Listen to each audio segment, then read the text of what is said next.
For years, rumors have circulated that within Area 51 is a large Air Force base where top-secret military testing and experiments occur.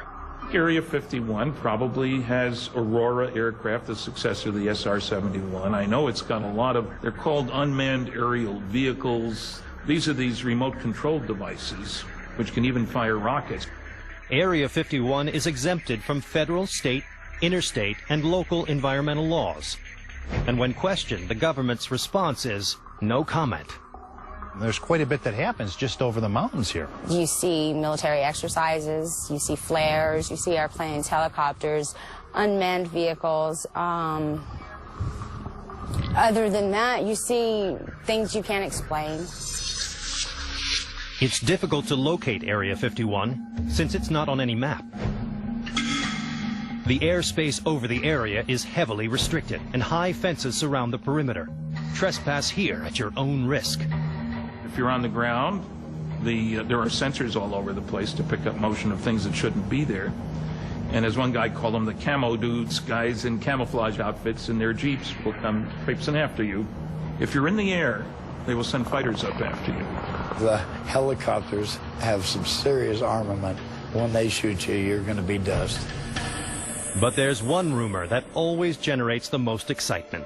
I thought that they had reverse engineered the spacecraft that supposedly they found crashed in this area. That rumor stems from the experience of Bob Lazar, who claims he worked at an ultra-secret division of Area 51 called S4. S4 was built and maintained only for one reason, and that was to house and to test any other recovered alien technology vehicles. Lazar says he was a trained physicist at the Los Alamos nuclear facility, and that in 1989 he was approached about a secret government research project and flown to Area 51. Lazar initially thought the spaceship had been developed by the U.S. military. They said, this is an alien craft and we want to be able to duplicate it and we want to know how the thing works. As the senior staff physicist, Lazar was in charge of analyzing the ship's propulsion system. Here was an incredibly complex system. There was nothing even as simple as wiring connecting subsystems together. So it operated more like magic. Every single waste thing that was going on was being utilized by something else. So it was, for all intents and purposes, completely perfect. Over the next few months, Lazar and his team made little progress in understanding how the craft worked.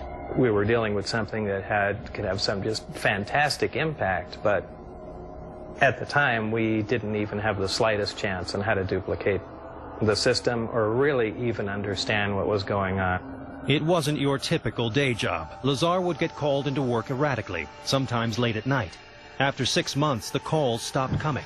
Lazar told a few close friends about his experience, and then things got scary. They started following me around more than usual. And friends that I had hung around, they even started noticing people following us around. And I started getting a little concerned, thinking, am I all of a sudden going to get wiped out in some way? And this really started looking like a Mission Impossible episode. Lazar claims he went public with his story to protect himself. But many people, like UFO expert Stanton Friedman, don't buy any of it, calling Lazar a fraud.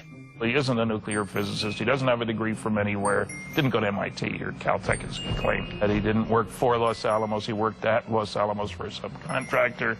But Lazar insists that the government deleted all of his academic and professional files.